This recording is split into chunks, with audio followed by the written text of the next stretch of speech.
Assalamualaikum warahmatullahi wabarakatuh.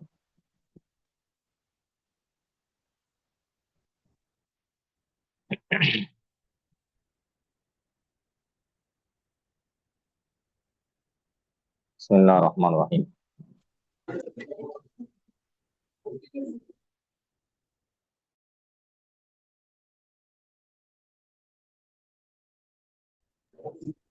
கடந்த தினங்கள்ல அல்லாஹுக்கு உருவம் உண்டா என்கிற தலைப்பில் பல்வேறு தகவல்களை, நம்பிக்கையை, சத்திய கொள்கையை, தூய ஈமானை, சஹாபாக்கள், தாபியின்கள், இமாம்கள் அவர்களுடைய அத்தனை பேர்களுடைய சொற்களை கொண்டு நம்ம பதிவு செஞ்சோம்.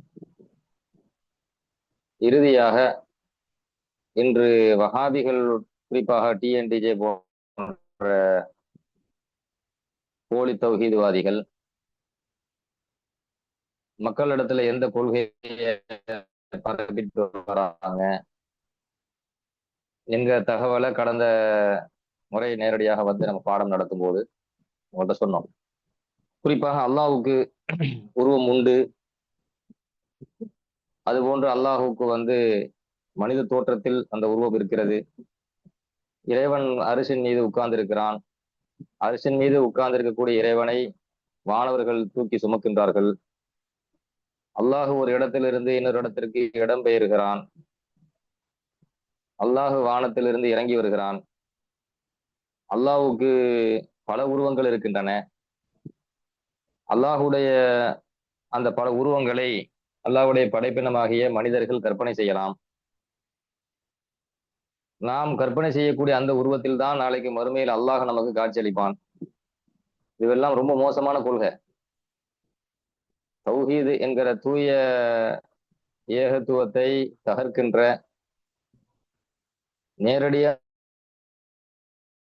குஃபரிலும் சிறுக்கிலும் கொண்டு போய் சேர்க்கின்ற, நரக படுகொலியில் தள்ளுகின்ற மிக மோசமான ஒரு கொள்கை என்பதை, அந்த ஆபத்தை நாம் உணர்ந்து மக்களிடத்துல விழிப்புணர்வு ஏற்படுத்த வேண்டும். எனவே வஹாபிகளை பொறுத்த வரைக்கும் அல்லாஹுக்கு உருவம் உண்டுன்னு சொல்றாங்கல்ல, அதுக்கு அவங்க ஒரு ஆதாரம் வைக்கிறாங்க பாருங்க. அந்த ஆதாரத்தை கூட்டத்துல 72 கூட்டத்தினுடைய அசல்களை, அதாவது 6 அசல் கூட்டத்தை நான் பதிவு செஞ்சேன். அதுல அல்லாஹுக்கு உருவம் உண்டு என்று சொன்னவர்கள் அதற்கு என்ன சான்று சொன்னார்களோ அதே சான்றை தான் இன்றைய முஜஸ்ஸிமாக்கள், நவீன உருவ வழிபாட்டு கொள்கை உடையவர்கள், உருவ வணங்கிகள் பதிவு செய்யறாங்க. எல்லாம் நேரடி காப்பி தான். அப்படி காப்பி அடிச்சு மக்கள்கிட்ட கொண்டு போய் சேர்க்கறது தான். கேட்ட சுயமா ஆராய்ச்சி பண்றோம் நாங்கள்லாம் ஆய்வாளர்கள் தம்பட்டம் அடிக்கிறாங்க. அப்ப இவங்க என்ன ஆதாரம் வைக்கிறாங்க அப்படின்னு சொன்னா, இது நேரடியாக நம்ம விவாத களத்துல இருந்து பார்த்தது. கடந்த 2010 சென்னையில் வைத்து அபு தலாயில் ஷேக் அப்துல்லா ஜமாலி ஹலரத் அவர்களுடைய தலைமையில் ஒரு விவாதம் நடைபெற்றது. இறைவனுக்கு உருவம் உண்டா என்கிற தலைப்பின் கீழ் அந்த விவாத காலத்திலே ஜமாலி ஹலரத் அவர்களுக்கு உதவியாளராக நான் கலந்து கொண்டேன். அப்பொழுது அந்த விவாதத்துல நேரடியாக நடந்ததை நம்ம பார்த்து உள்வாங்கிய விஷயத்த நம்ம பதிவு செய்யறோம். அப்ப என்ன அவங்க ஆதாரம் வச்சாங்க, மெயின் ஆதாரம் என்ன ஆதாரம் வச்சாங்க அப்படின்னு சொன்னா, கலக்கல்லாஹு ஆதம அலா சூரத்திஹி, அல்லாஹு தாலா ஆதமை அல்லாஹ்வுடைய உருவத்தில் படைத்தான். சூரத்திஹி, அந்த ஹி என்கிற லமீர அவர்கள் அல்லாஹின் பக்கம் திருப்பி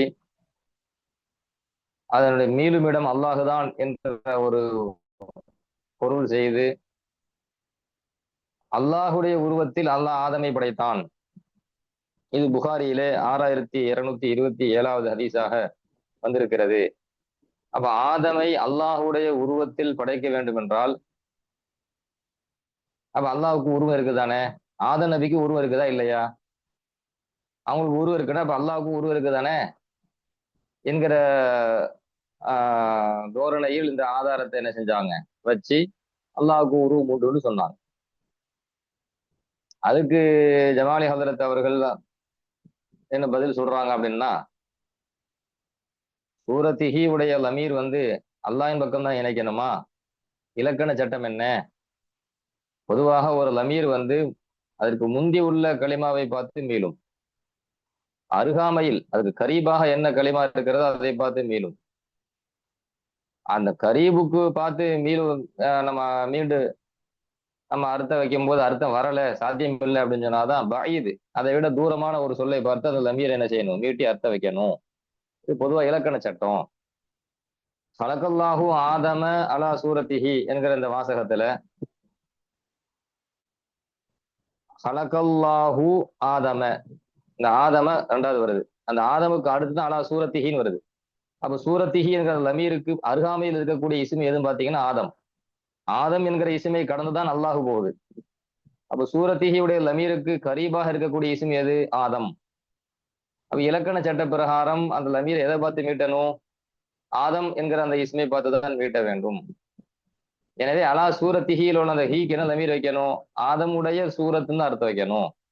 அல்லாஹு தாலா ஆதமை ஆதமுடைய உருவத்தில் படைத்தான் என்றுதான் அதற்கு பொருள் என்கிற அழகான ஒரு விளக்கத்தை இலக்கண சட்ட ரீதியாக ஒரு அழகான மொழிபெயர்ப்பையும் அபுத்தலாயில் ஷேக் அப்துல்லா ஜமாலி ஹதரத் அவர்கள் அங்க என்ன செஞ்சாங்க, வச்சதுக்கு விளக்கம் கொடுத்தாங்க. 2 வகையான விளக்கம் கொடுத்தாங்க.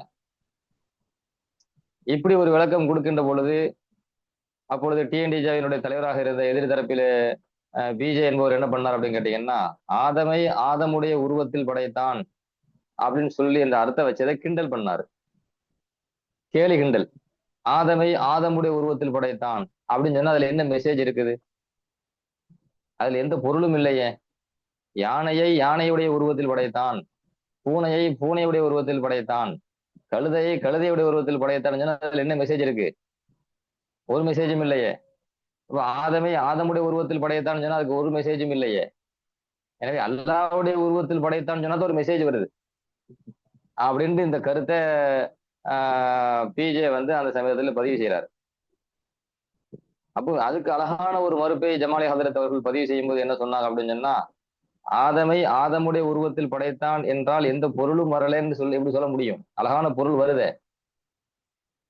என்ன பொருள் வருது அப்படின்னா, இந்த டார்வின் கொள்கைக்கு அதுல மறுப்பு இருக்குது. இன்னைக்கு ஒரு குரூப் இருக்கிறாங்க, விஞ்ஞானிகள் என்கிற பெயர்ல அதை பின்பற்றி செல்லக்கூடிய ஒரு குரூப். என்ன கேட்டீங்கன்னா, மனிதன் வந்து குரங்கிலிருந்து வந்தான், பரிணாம வளர்ச்சி அடைந்து குரங்கிலிருந்து பரிணாம வளர்ச்சி அடைந்துதான் மனிதன் தோன்றினான்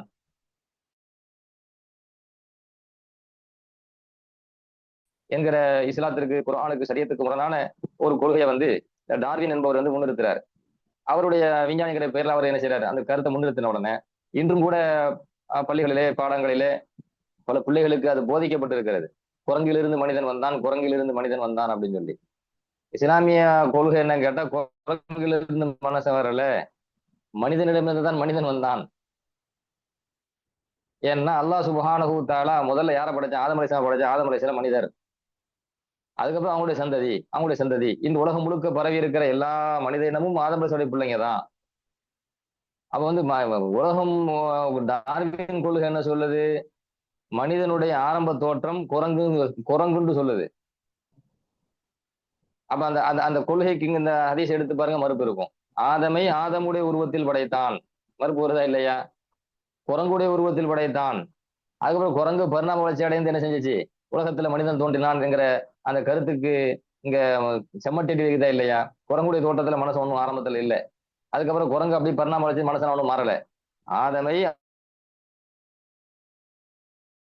ஆதமுடைய உருவத்தில் தான் அல்லாஹ் படைத்தான் என்று சொன்னால், முதல் மனிதர் ஆதம், அவர் மனித தோட்டத்தில் தான் இருந்தார், அவருக்குரிய தோட்டத்தில் தான் இருந்தார், மற்ற எந்த தோற்றத்திலும் இல்லை அப்படிங்கிற அழகான ஒரு கருத்தை டார்வின் கொள்கைக்கு மறுப்பை நாங்க செய்யற இந்த பொருள்ல இருக்குது. என்ன அர்த்தம் இல்லைங்கிறீங்க? எந்த பொருளும் இல்லைங்கிறீங்க? இஸ்லாத்தின் தூய நம்பிக்கையை, தூய கொள்கை, குர்ஆனுடைய தூய கருத்தை இந்த ஹதீஸ் பதிவு செய்து அப்படிங்கிற ஒரு விளக்கத்தை கொடுத்தோம். அதுக்கு அந்த விளக்கத்துக்கு பதில் இல்லை.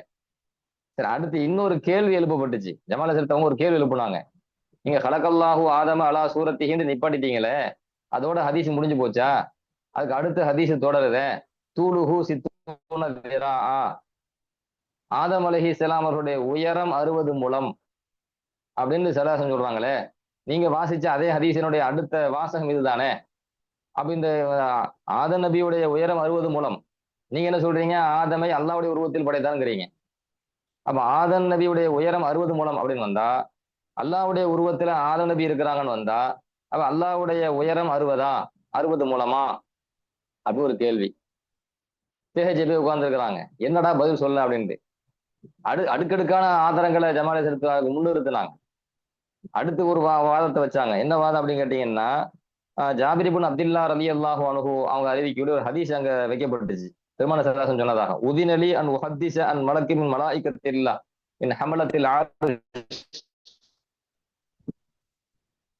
அரிசை சுமக்கக்கூடிய வானவர்களில் இருந்து ஒரு வானவரை பற்றி மட்டும் நான் உங்களுக்கு சொல்ல வேண்டும் என்று அல்லாஹ் எனக்கு அனுமதி தந்தான். அல்லாஹ் என்ன அனுமதி கொடுத்தான் அதுதான் சல்லாசன் சொல்லுவாங்க. அல்லாஹ்வுடைய தூதர் சொல்லாத விஷயங்கள் அனைத்தும் நபிக்கு தெரியாதுன்னு கிடையாது. நபிக்கு எல்லாம் தெரியும். சொல்லாம போனது தெரியல, அறியாமை என்கிற காரணத்தினால அல்ல, அல்லாஹ் அனுமதி தரலைங்கிற காரணத்தினால சொல்லல. சரி, இப்ப விஷயத்துக்கு வருவோம். அப்ப அரிசை சுமக்கக்கூடிய வானவர்களில் இருந்து ஒரு வானவரை பற்றி நான் உங்களுக்கு சொல்ல வேண்டும் என்று அல்லாஹ் எனக்கு அனுமதி தந்து விட்டான். அப்படி சொல்லிட்டு ஒரே ஒரு வானவரை பற்றி பெருமான ஸல்லல்லாஹு அலைஹி வஸல்லம் இந்த உம்மத்துக்கு சொல்றாங்க. அரிசை சுமக்கிற வானவர்களை பற்றி என்ன சொல்றாங்க? இன்ன மா பைன ஷஹமத்தி உதுனிஹி இலா ஆத்திகிஹி மசீரத்து சபிஇ மிஅத்தி ஆமின். அந்த ஒரு வானவர் இருக்காரா இல்லையா, அவருடைய இந்த காது இந்த சோனைக்கும் இந்த புஜம் இந்த இரண்டுக்கும் இடைப்பட்ட அந்த கேப்பு, அந்த ஒரு கேப்பு மட்டுமே, அந்த இடைவெளி மட்டுமே 700 ஆண்டு 700 ஆண்டு பயண தொலை தூரம். இந்த இடைவெளி மட்டும் இந்த கையடி வச்சு பாத்தீங்கன்னா ஒரு ஜானுக்கு கம்மியா தான் அந்த இடைவெளி நமக்கு மனசனுக்கு இருக்குது. நான் சொல்றது இந்த காது இந்த சோனைக்கும் இந்த புஜத்துக்கும் இடையில ஒரு 3/4 ஜான் வேணா வச்சுக்கலாம் வைங்களேன். ஒரு 3/4 ஜான் வைங்களேன். அந்த இடைவெளி மட்டுமே 700 தொலை தூரம் செஞ்சு அவ்வளவு தூரம் போகுமோ அவ்வளவு தூரம் அந்த ரெண்டுக்கும் என்று பெருமான ஸல்லல்லாஹு அலைஹி வஸல்லம் சொன்ன செய்தி அபூதாவுதிலே 4102வது ஹதீஸாக ஹதீஸ் பதிவு செய்யப்பட்டிருக்கிறது. ஆதாரபூர்வமான ஹதீஸ். இந்த ஹதீஸ் முன்னிறுத்தி வைக்கப்பட்டுச்சு. வச்சு அங்க என்ன கேட்கப்பட்டுச்சு கேள்வி அப்படின்னு கேட்டீங்கன்னா, ஏங்க ஒரு வானவருக்கே அல்லாஹ்வுடைய படைப்பு தானே வானவர்கள். அப்ப இந்த வானவருடைய இந்த அப்படின்னு சொன்னா அந்த வானவருடைய முழு உயரம் எவ்வளவு இருக்கும் கற்பனை பண்ண முடியுதா? உயரமே நம்ம கற்பனை பொழுது எல்லாம் படைத்த ரப்புல் ஆலமீன் அவனுடைய உயரம் வெறும் 60 முழம் தானா? இந்த வானவர்களுடைய உயரங்களை விட இறைவன் உயரம் குறைவானவன இல்ல? இறைவன் குறைவா? உருவொண்டு கொடுத்துட்டா தவியிலு கசீர்னு வரத்தானே செய்யும். தூளு ஒம்பு, தூளு அரலு ஒமுக்குன்னா வரத்தானே செய்யும். தூளு ஒமுக்கு அரலு உருவன்னு வந்துட்டா எவ்வளவு உயரம் கொடுத்ததுனால என்ன பிரச்சனை? ஏப்ப வானவர்களுக்கே இந்த கேப்லயே என்ன வருது? 700 ஆண்டு பயண கால தொலைதூரம் என்று சொன்னால் முழு அந்த உருவத்தினுடைய உயரத்தை நம்மால் கற்பனையில் சிந்திக்க முடியல. நம்ம கற்பனைக்கு எட்டாத அளவுக்கு அவங்களுடைய உயரம் பிரம்மாண்டமா இருக்குது அப்படின்னு சொன்னா, நாம் படைத்த ரப்புல் ஆலமீனுடைய உயரம் அப்ப அல்லாஹ் தெளிவுபடுத்துவது இல்லையா? இதை அல்லாஹ் இப்படிதான் மக்களை வழிகெடுத்து இப்படிதான் ஏகத்து தௌஹீதை சிதை என்கிற கருத்துல சரமாரியான கேள்வி ஜமால் ஹசரத் தரப்புல வைக்கப்பட்ட பொழுது திணறி போய் கடைசியில் அவங்க என்னடா பதில் சொன்னாருங்க. பார்த்தேன் அப்படின்னு கேட்டீங்கன்னா உடனே பதில் அல்லாவுடைய உயரம் 60 மூலமான்னு கேட்கிறாரு ஜமாலி. போட்டோ எடுக்கிறேன், ஒரு 6 அடி 5 அவரன்னு 5 அடியா இருப்பாரு. சிறுசா தானே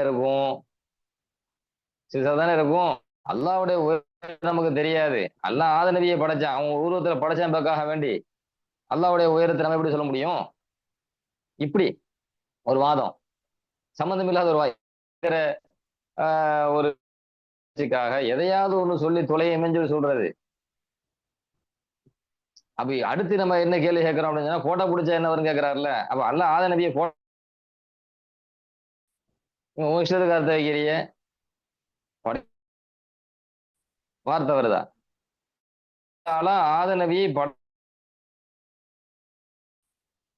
அப்ப அது என்னமோ அறிவு ஒரு கூட்டம் முட்டாத்தனமா. இன்னொன்னு அல்லாவை கிண்டல் பண்ற அந்த முட்டா கூட்டம். அலைஹிஸ்ஸலாம் அவர்களை அல்லாஹ்வுடைய உருவத்தில் படைத்தான் என்று பொருள் அல்ல, படைத்தான் என்றுதான் அதற்கு சரிப்பட்டுச்சு, அங்க தரப்பட்டுச்சு. அடுத்து நம்ம இன்னும் ஒரு கேள்வியை பல மேடைகள் இருக்கிறோம். இன்று வரை வஹாபிகளால் அதற்கு பதில் கண்டும் காணாமல் செவிடங்காது செஞ்சுட்டு இருக்காங்க, தப்பிச்சு ஓடி. பல மேடைகள்ல மேலப்பாளையத்தில் நம்ம என்ன கேள்வி அப்படின்னு கேட்டீங்கன்னா, ஆதன் அப்படின்னு அர்த்தம் வச்சா ஆதம் அலைஹிஸ்ஸலாம் என்பவர் அல்லாஹ்வுடைய உருவ அப்ப அல்லாஹ்வுடைய உருவம் அல்லாஹ் வந்து மனித உருவம் கொடுத்து அப்ப அல்லாஹ்வுக்கு வந்து பாலினமும் கொடுக்கிற சூழல் வருதே. அப்ப மனித தோற்றத்துல இருக்கிறான், அல்லாஹ் வந்து ஒரு ஆணு அப்படின்னு சொல்ற ஒரு நிலை வருகிறது. அல்லாஹு தாலா சுனஜமாத்து கொள்கை அடிப்படையில் பாருங்க, அல்லாஹ் உருவமற்றவன் சொல்லிட்டோமா, அவன் ஆணும் கிடையாது பெண்ணும் கிடையாது. பாலினமே வராதுங்க, இறைவனுக்கு பாலினமே கிடையாது. இறைவன் படைத்த படைப்புகள்ல தான் ஆண் பெண், இந்த லித்து நான் சொல்றேன், இதான் லித்து. இறைவனுக்கு லித்தே கிடையாத. ஆண் வந்தா பெண்ணு, பெண்ணுன்னு வந்தா ஆண் வருது இல்ல. அப்ப இறைவன் அது போன்ற நிலைகளை விட்டு பரிசுத்தமானவனா இல்லையா? உருவத்தை விட்டு பரிசுத்தமானவன், பாலினம் ஆண் பெண் என்கிற பாலினத்தை விட்டும் இறைவன் பரிசுத்தமானவன்.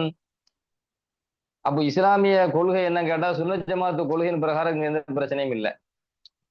இந்த கேள்வி கேட்டுட்டு இருக்கோம், பதில் சொல்ல மாட்டேங்கானோ, ஓடிட்டு இருக்கிறானோ. சரி, அடுத்து நம்ம இன்னொன்னு என்ன சொல்றோம் அப்படின்னு கேட்டீங்கன்னா, அதாவது அல்லாஹ் வந்து சைத்தான்களுடைய வாதத்தை சொல்றேன். அல்லாஹ்வுக்கு பல உருவம் இருக்குது, அந்த எல்லா உருவத்தையும் கற்பனை பண்ணலாம் அப்படிங்கிற நிலைக்கு போயிட்டானுங்களே. அது எங்க பதிவு செய்யறாங்க அப்படின்னு சொன்னா, ஏகத்துவம் அப்படிங்கிற ஒரு மாத இதழ் அவன் நடத்தினானோ, மார்ச் 2009 வருஷம் 5வது பக்கத்துல வந்து ஒரு ஹதீஸை எழுதி அதுக்கு மொழிபெயர்ப்பு செய்யறாங்க.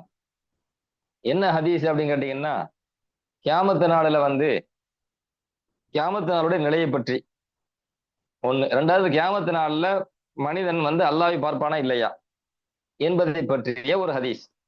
இந்த ஹதீஸ் சஹீஹ் புகாரிலே 7439வது ஹதீஸாக இந்த ஹதீஸ் சஹீஹ் புகாரில வருது. அந்த ஹதீஸை அறிவிக்கக்கூடிய சஹாபி அபு சயீத் அல் குத்ரி ரலியல்லாஹு அன்ஹுங்கிற சஹாபி அறிவிக்கிறாங்க. அப்ப அந்த ஹதீஸ்ல என்ன அப்படின்னு கேட்டீங்கன்னா, பெருமான சலாசம் சொல்றாங்க, அதில் உள்ள ஒரு வாசகத்தை நான் பதிவு செய்யறேன். அப்ப நாளைக்கு மறுமையில மஹ்ஷர் மைதானத்துல வந்து என்ன செய்வாங்க, வானவர்கள் வந்து மக்கள்கிட்ட ஒரு பொது அழைப்பு கொடுத்து ஒரு செய்தி அறிவிப்பாங்க. லியல்ஹகு குல்லு கௌமின் பிமா கானு யஅபுதூன். இங்க இருக்கக்கூடிய ஒவ்வொரு சமூகமும் அவர்கள் யாரை வணங்கினார்களோ அவர்களோடு போய் சேரட்டும். கல்லை வணங்குறவன் கல்லோட போய் நிக்கட்டும், மண்ணை வணங்குறவன் மண்ணோட போய் நிக்கட்டும், மரத்தை வணங்குற மரத்தோட போய் நிக்கட்டும். இப்படி யார் யார் எதை வணங்கினார்களோ அவர்களோடு போய் ஒவ்வொரு சமூகம் போய் சேர்ந்து கொள்ளட்டும் அப்படின்னு ஒரு வானவர் அறிவிப்பு செய்வார். ஒய்னா நந்தலிரு ரப்பனா.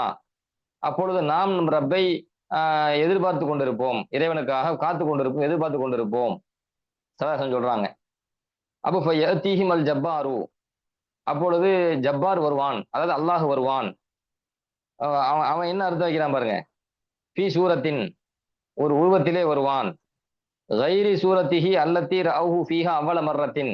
இந்த இடத்தை தான் நீங்க கவனிக்கணும். ஃபயஅதீஹிம் அல் ஜப்பாரு ஃபீ சூரத்தின் கைரி சூரத்திஹி அல்லத்தி ரஅஹு ஃபீஹா அவ்வள மர்ரத்தின் அப்படின்னு வரக்கூடிய இந்த வாசகத்துக்கு அவன் மொழிபெயர்ப்பு செய்யறான். அவனை பற்றி அவர்கள் எண்ணி வைத்திருந்த தோற்றங்களில் அடையாளம் கண்டுகொள்வதற்கு மிக நெருக்கமானதொரு தோற்றத்தில் அவன் வருவான். இந்த வாசகத்தை அவன் செஞ்ச மொழிபெயர்ப்பு. ஜப்பார் வருவான், ஃபீ சூரத்தின், ஒரு தோற்றத்தில் வருவான். கைரி சூரத்திஹி அல்லத்தி ரஅஹு ஃபீஹா அவ்வள மர்ரத்தின். ஆரம்பமாக அவனை பற்றி அவர்கள் எண்ணி வைத்திருந்த தோற்றங்கள் அந்த தோற்றத்தில் அல்லாத மிக நெருக்கமான ஒரு தோற்றத்தில் அவன் வருவான். இது ஏகத்துவத்துல மார்ச் 2009 பக்கம் 5. இப்ப உங்க வந்து இந்த செயல்புகள் அர்த்தம் வச்சாங்களே, என்ன சொல்ல வரான், அல்லாஹ்வை பத்தி படைப்பினங்கள் எண்ணி வைத்திருந்த தோற்றங்கள் நிறைய இருக்கும். அந்த தோற்றத்துல மனுஷனுக்கு டக்குன்னு பார்த்த உடனே விளங்குற மாதிரி ஒரு நெருக்கமான தோற்றத்துல அல்லாஹ் வருவான். இதுதான் அதுல சொல்லியிருக்கிறாங்க. அவனை பற்றி எண்ணி வைத்திருந்த தோற்றங்களில் அடையாளம் கண்டுகொள்வதற்கு மிக நெருக்கமான தோற்றத்தில் அவன் வருவான். அடையாளம் கண்டுகொள்வதற்காக மிக நெருக்கமான, அவன் நிறைய கற்பனை பண்ணி வச்சிருப்பான் அல்லாஹ் பத்தி. அவனை பற்றி அல்லாஹ் பத்தி எண்ணி வைத்திருந்த தோற்றங்கள் அப்படின்னா அல்லாஹ் பத்தி நிறைய தோற்றங்கள் கற்பனை பண்ணி வச்சிருக்கான். இவன் அடையாளம் கண்டுகொள்வதற்கு மிக நெருக்கமான ஒரு தோட்டத்துல எண்ணிச்ச தோட்டத்தை அல்லாஹ் என்ன செய்வானா கொண்டு வருவானா. அப்ப இறைவனை பல உருவம் உண்டு. அந்த பல உருவங்களையும் மனுஷன் கற்பனை செய்து கொள்ளலாம். இவன் கற்பனை செய்து வைத்திருந்த பல தோற்றங்களில் ஏதாச்சும் ஒரு தோற்றத்துல இவனுக்கு அடையாளம் கண்டுகொள்வதற்கு ஒரு நெருக்கமான ஒரு தோற்றத்துல அல்லாஹ் என்ன செய்வான், மறுமையில மனிதனிடத்துல வருவான் அப்படின்னு சொன்னா ஒவ்வொருத்தரும் பல தோற்றத்தை கற்பனை செஞ்சுக்கலாம். அவன் தோற்றத்தை என்னென்ன தோற்றத்தை நிச்சயிக்கானோ அவனுக்கு நெருக்கமான ஒரு தோற்றத்தை அல்லாஹ் வருவான் அப்படின்னு சொன்னா இப்ப இறைவனை கற்பனை செய்யலாம். இறைவனுடைய தோற்றங்கள், அதாவது இறைவனுக்கு உருவம் இருக்குன்னு சொல்லிட்டு அந்த உருவத்தை கற்பனை கூட செய்யலாம் அப்படின்னு சொல்ற அளவுக்கு போயிட்டானோ பாருங்க. இவன் என்ன கற்பனை செஞ்சான் அந்த தோட்டத்தை அல்லாஹ் வருவானா? அடே முட்டாத்தனை இல்லையா? மனுஷனுக்கு உருவம் கொடுக்கறதே அல்லாஹ். இவன் அல்லாஹ்வுக்கு உருவம் கொடுக்குறான் பாருங்க. இவர் அல்லாஹ்வுக்கு ஒரு உருவத்தை கொடுத்து கற்பனை பண்ணுவானா? இவர் கொடுத்த உருவத்தில் அல்லாஹ் வருவானா? அப்ப யாரா முசவ்விர்? அல்லாஹ் தானே முசவ்விர். படைப்பினங்களுக்கு உருவம் கொடுத்தவன் அல்லாஹ் தானே.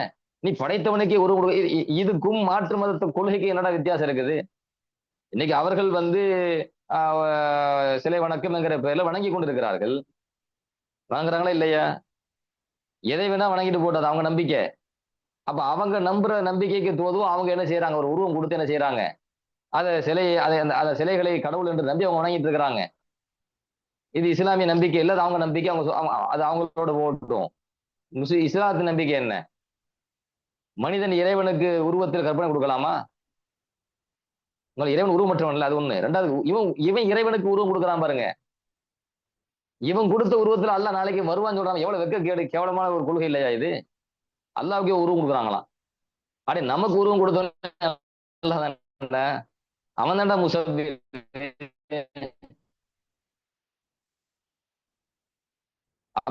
எவ்வளவு ஆபத்தான ஒரு நச்சு கொள்கை நீங்க பாருங்களேன். எத்தகைய போன்ற மாபெரும் மேதைகள் எல்லாம் என்ன சொன்னாங்க? லா யுத்தசவ்வரு ஃபில் வஹம், இறைவனை சிந்தனையில் கற்பனை செய்யக்கூடாது. இறைவனுக்கு ஒரு உருவம் கொடுத்து சிந்தனையில் என்ன செஞ்சிடக்கூடாது, கற்பனை செஞ்சிடக்கூடாது. எத்தனை இமாம்கள் அரபி வாசம் வாசிச்சேனே, எவ்வளவு தெளிவா நம்ம இமாம்கள் என்ன செஞ்ச உம்மத்தை பாதுகாத்தாங்க, ஈமான பாதுகாத்தாங்க. அந்த ஈமான புள்ள குழி தோண்டி புதைக்கிறதுக்கு இன்னைக்கு இந்த மாதிரி சேத்தாங்கள்லாம் வரைஞ்சு கட்டி வந்து நிக்கிறானுல. சரி, இப்ப அவன் ஒரு ஹதீஸ் வச்சான் பாத்தீங்களா? அந்த ஹதீஸுக்கு சரியான மொழிபெயர்ப்பு என்ன முதல்ல இமாம் பாருங்களேன். இப்ப யஅதிஹிமல் ஜப்பாரு ஃபீ சூரத்தின் கைரி சூரத்திஹி அல்லத்தி ரஅவுஹு ஃபீஹா அவல மர்ரத்தின் வந்துச்சா? நீங்க இந்த வாசகத்தை நீங்க நோட்லயே அல்லது போர்ட்ல எழுதி பாருங்க. அப்படித்தான் நான் சொல்ல போறது புரியும் உங்களுக்கு. நான் பாடம் நடத்தி முடிச்ச கூட நீங்க போட்டு என்ன செஞ்சுக்கலாம், முத்தாலா செய்யும் கூட எழுதி பாருங்க. இந்த ரஅவுஹு ஃபீஹான் இருக்குல்ல, இந்த ரஅவுஹுக்கு என்ன அர்த்தம் வச்சா அப்படின்னு சொன்னா பாக்குறதுன்னு அர்த்தம் வைக்கிறான். பாக்குறதுன்னு அர்த்தம் வைக்கிறான். நாளைக்கு மறுமை என்ன தோட்டம் அல்ல, ஒரு தோட்டத்துல அல்லாஹ் என்ன செய்வாங்க, வருவான், அல்லாஹ் பாப்பான்னு அர்த்தம் வைக்கிறான். இந்த இடத்துல ரா என்கிற சொல்லுக்கு பார்த்தல் அர்த்தம் கிடையாதுங்க. அதை விளங்கிக்கணும். ரா என்கிற சொல்லுக்கு பார்த்துங்கிற அர்த்தம் கிடையாது. ஏன்னா ரா என்கிற சொல்லுக்கு பல அர்த்தம் இருக்குங்க. ரா என்கிற சொல்லுக்கு பல அர்த்தம் இருக்குது. ஒண்ணு எல்லாத்துக்கும் தெரிஞ்ச அர்த்தம் பார்த்தான். இன்னொரு அர்த்தம் என்ன, நீங்க அவாமில் ஷரஹ் போன்ற சின்ன சின்ன நஹு கிதாபுகளை எடுத்து பார்க்கலாம். அஃஆலுல் குலூப் அப்படின்னு ஒரு ஃபேல் உண்டா இல்லையா?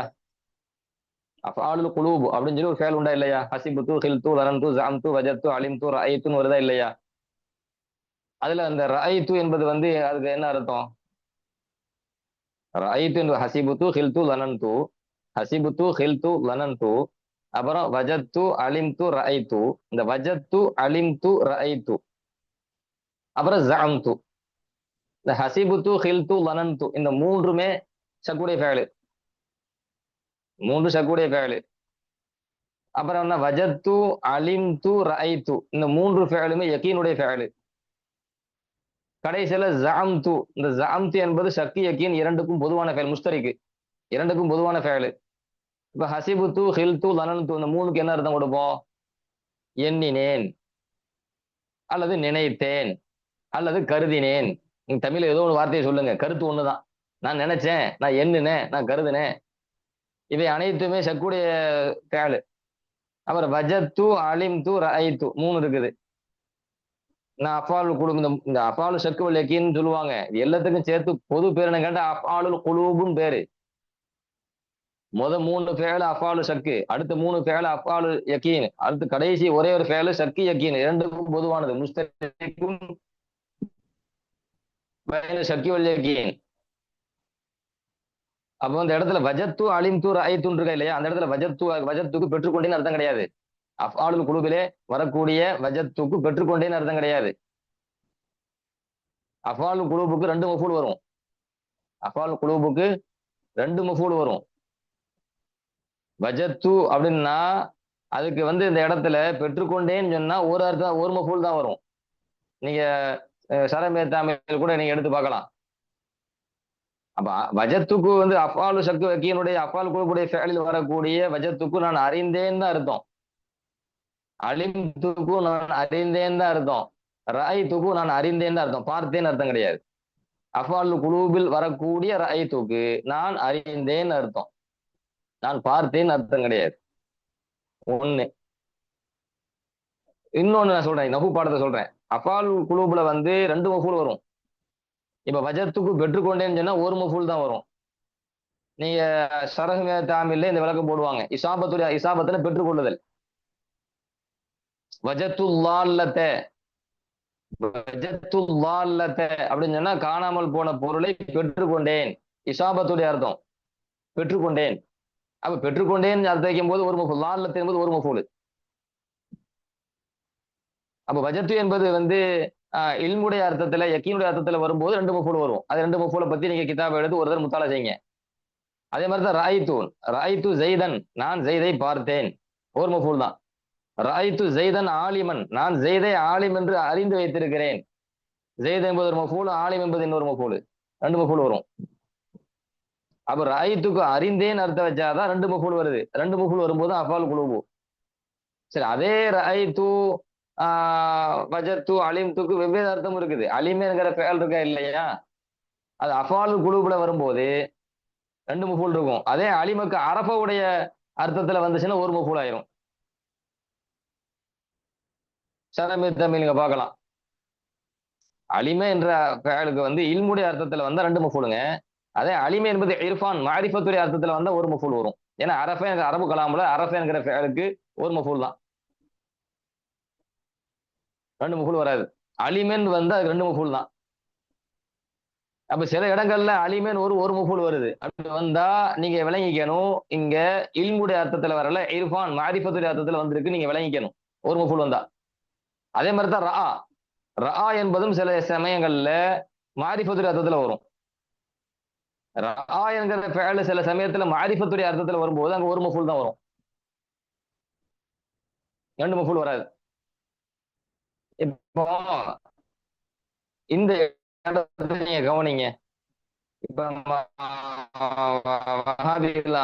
அல்லாஹ் பல தோற்றத்தை கற்பனை செய்யலாம். நாம் கற்பனை செஞ்ச தோற்றத்துல இப்ப நான் வாசிக்கிறீங்க பாருங்க. இப்ப யதீஹிம் அல் ஜப்பாரு, இதுதான் சுன்ன ஜமாத்து கொள்கையின் அடிப்படையில் செய்யக்கூடிய சரியான மொழிபெயர்ப்பு.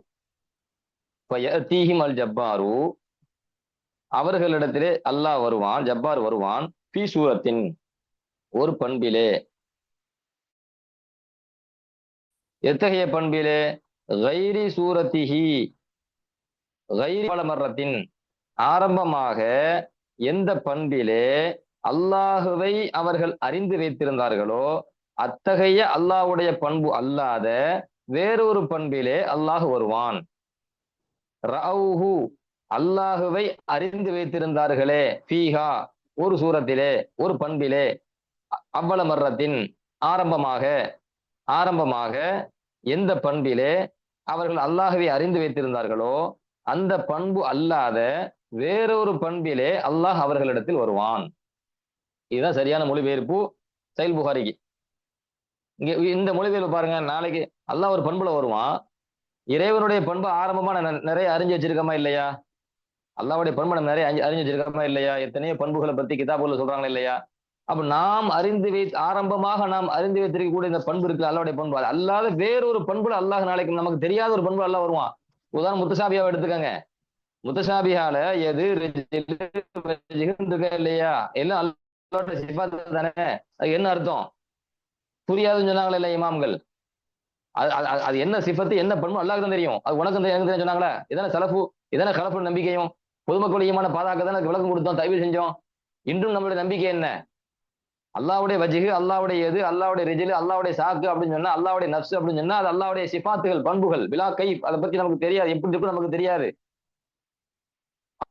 அதுக்கான சரியான மீனிங், சரியான பொருளை, அந்த அந்த என்ன பண்பு என்பதை அல்லாஹ் நன்கு அறிந்து வைத்திருக்கிறான். அதான் நம்ம சொல்றோம். நம்ம அறியாத அதுதான் இதான் உலகத்துல நாம் தெரிந்து வைத்த பண்பு இருக்கு, தெரியாத பண்பு இருக்குது. நாம் தெரிந்து வைத்திருக்கக்கூடிய பண்பு அல்லாத ஒரு பண்பு அல்ல நாளைக்கு மறுமையில வருவான் அப்படின்னு சொன்னா அர்த்தம் வருதா இல்லையா? அர்த்தம் வருதே. இப்படித்தானே அர்த்தம் வைக்கணும். சரி, இப்ப நான் ரவுஹு என்பதற்கு அல்லாவை பார்த்தார்கள் அர்த்தம் வைக்கல, அறிந்தார்கள் அர்த்தம் வைக்கிறேன். அப்படிதான் அர்த்தம் வைக்கணும் ஒண்ணு. ரெண்டாவது ராவுக்கு மாரிஃபத்துடைய அர்த்தம் கொடுக்கணும்னு சொன்னேன். இது நம்ம சுயமான சொந்த கருத்துல யூகத்துல சொல்லல. இதே ஹதீஸ் சஹி முஸ்லிமிலே, சஹி முஸ்லிம்ல இதே ஹதீஸ் வருதுங்க. சஹி முஸ்லிம்ல 299வது ஹதீஸ். நீங்க இப்ப இந்த ஹதீஸ் இந்த வாசகத்தை சொல்றீங்க, வாசகத்தோட போட்டு பார்க்கலாம். அரபி மாணவர்களா இருக்கிறதுனால, பட்டவகுப்பு மாணவர்களா இருக்கிறதுனால இந்த வாசகத்தை நீங்க போட்டு பார்க்கலாம். என்ன கேட்டீங்கன்னா, ஃபயதீஹுமுல்லாஹு தபாரக வ தஆலா ஃபீ சூரத்தின், இப்படியே வருது வாசகம். அல்லாஹு தாலா அவர்களிடத்தில் வருவான், ஃபீ சூரத்தின் ஒரு பண்பிலே, கைரி சூரத்திஹி, கைரி சூரத்திஹி அவனுடைய பண்பு அல்லாத, அல்லத்தி எத்தகைய பண்பு, யஅரிஃபூன, யஅரிஃபூனனே வருது. அல்லத்தி ரஅவுஹு எங்க, அல்லதி ரஅவுஹு எங்க வந்துச்சு? அல்லத்தி ரஅவுஹு புகாரில. அதே ஹதீஸ் முஸ்லிம்ல பெருமானார் ஸல்லல்லாஹு அலைஹி வஸல்லம் எப்படி சொல்றாங்க? அல்லத்தி யஅரிஃபூன, அவர்கள் ஆரம்பத்திலே எந்த பண்பை அறிந்து வைத்திருந்தார்களோ அத்தகைய பண்பு அல்லாத வேறொரு பண்பிலே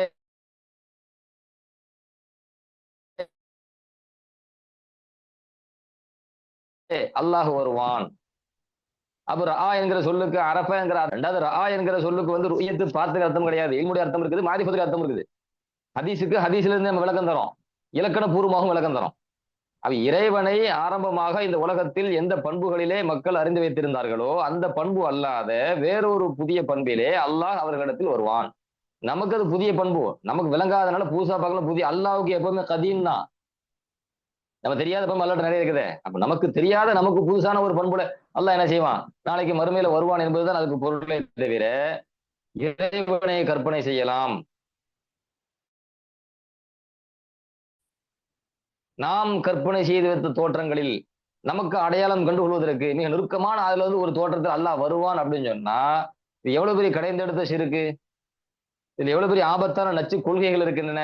இறைவனுக்கு உருவம் உண்டுன்னு கொள்கை, எப்படி வேணாலும் அல்லாஹ்வுக்கு என்ன செஞ்சுக்கலாம், கற்பனையில உருவம் கொடுத்துக்கலாம்னு ஒரு கொள்கை, கற்பனை செய்துக்கலாம் அப்படிங்கிற ஒரு கொள்கை. நீ அல்லாஹ்வுக்கு உருவம் கொடுக்குற, அந்த உருவத்துல நீ கொடுத்த கேடுகட்ட உருவத்துல ஒரு உருவத்தை அல்லாஹ் உனக்கு வருவானா? நீ அப்ப படைத்தவனுக்கு நீ சூரத்து கொடுக்குறியா, உருவம் கொடுக்குறியா? தோற்றம் தானே, முசவீர் அல்லாஹ் தானே. இன்னைக்கு நீ முசவீரா மாறிட்டியா? உலகத்துல ஒவ்வொருத்தரும் முசவீரா மாறிட்டானா? நமக்கான தோற்றத்தை நம்மால கொடுக்க முடிஞ்சா? நமக்கு அல்லாஹ் தானே கொடுத்தான், நீ எப்படி அல்லாஹ் கொடுக்க முடியும் தோற்றத்தை? இவர் கற்பனை செய்வாராம், கற்பனையில அல்லாஹ் ஆபத்தான நச்சு கருத்து கொள்கை இது. தூய தௌஹீத அப்படியே அப்படியே அடிச்சு தகர்க்குது, சிறுக்கு முழுசா உள்ள கொண்டு வந்து நிப்பாட்டுத. இப்படி கடைந்தெடுத்த சிறுக்குல உட்கார்ந்துக்கிட்டு தனக்கு தௌஹீதின் லேபிள் ஒட்டி நான் தூய தௌஹீத்வாதின்னு சொல்லி மக்களை ஏமாத்தினா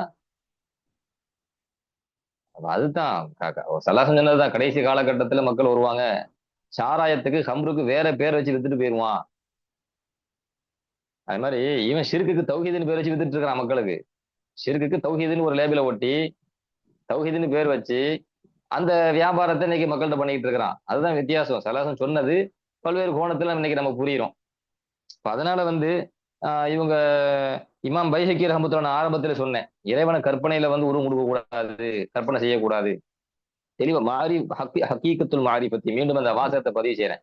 நான் ஆரம்பத்துல உங்களுக்கு சொன்னதுதான், உண்மையான இறைஞானம் என்பது அந்நாரிஃபஹு அல்லாஹ்வை நாம் அறிய வேண்டும். நான் நிறைய படிச்சேன். மௌஜூதன் கதீமன் லம் யஸல் வலா யஃப்னி அஹதன் சமதன் ஷையன் வாஹிதன். அதுக்கு அடுத்து லா யுத்தஸவ்வரு ஃபில் வஹம், இறைவனை கற்பனையில் சிந்திக்க கூடாது, இறைவனுக்கு கற்பனையில் உருவம் கொடுத்துடக்கூடாது. வஹமிலே அல்லாஹ்வுக்கு ஒரு சூரத்து கொடுத்துடக்கூடாது, இறைவனை சிந்திச்சிடக்கூடாது, இப்படி இருப்பான் அப்படி இருப்பான்ட்டு எவ்வளவு தெளிவாக இமாம்கள், இமாம் பைஹக்கி ரஹ்மத்துல்லாஹ் ஷுஅபுல் ஈமான் என்கிற நூல்ல இந்த வாசகத்தை பதிவு செய்யறாங்க. இமாம் ராஜி ரஹமத்துல்லாஹி அலைஹி அவர்கள் தெளிவா சொல்றாங்க, அல் முஜஸ்ஸிமு மா அபதல்லாஹ கத்து. இந்த வாசகத்தை நல்ல கவனிங்க. ஷரஹுல் ஃபிக்ஹுல் அக்பர்ல 43வது பக்கத்துல இந்த செய்தியை முல்லா அலிகார் ரஹமத்துல்லா கொண்டு வருகிறார்.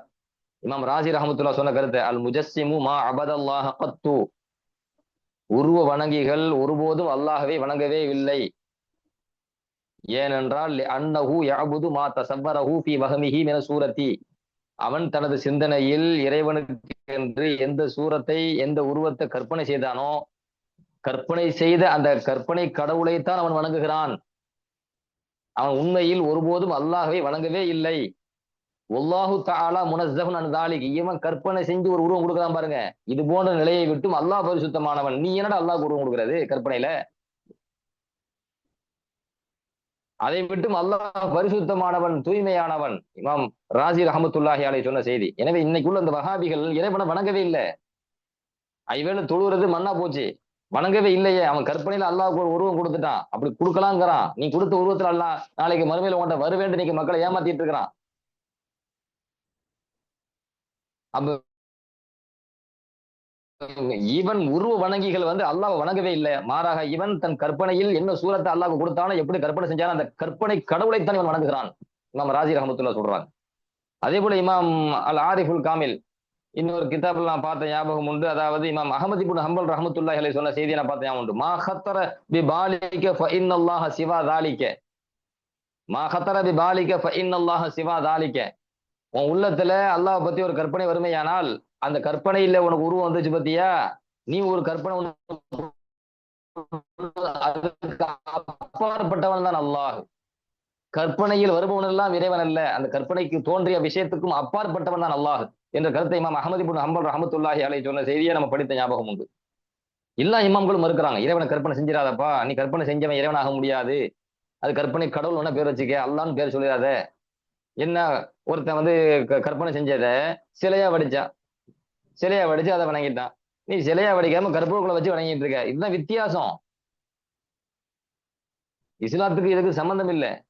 ஈவன் நம்மளை பார்த்து சொல்லுவான், நம்மளை பார்த்து என்ன சொல்லுவான், சிறுக்குவாதிகள் என்ன வைக்கிறாங்க, சிறுக்கு செய்யறாங்கன்னு. இது கொள்கையே சிறுக்கா போச்சே, அல்லாவே கேவலப்படுத்தி நிப்பாட்டி வச்சுட்டீங்களே. அப்ப இது இது இது எல்லாம் அவங்களோட நம்பிக்கை. அடுத்து இவன் அல்லாஹ்வுக்கு உருவம் உண்டு என்று சொல்வதற்கு வைக்கக்கூடிய ஆதாரங்களை ரொம்ப கவனமா நம்ம அணுகணும். முதல்ல ஆதாரம் பார்த்தோம், மறுப்பு கொடுத்தோம். இன்னும் பல ஆதாரங்கள். என்ன ஆதாரங்கள் வைக்கிறான் அப்படின்னு சொன்னா, இறைவனுக்கு கண் இருக்குன்னு குர்ஆன் சொல்லுது. வஸ்னஇல் ஃபுல்க பி அயுனினா. எங்களுடைய கண்கள். இங்க ஆயுன்னா என்ன, ஐனுக்கு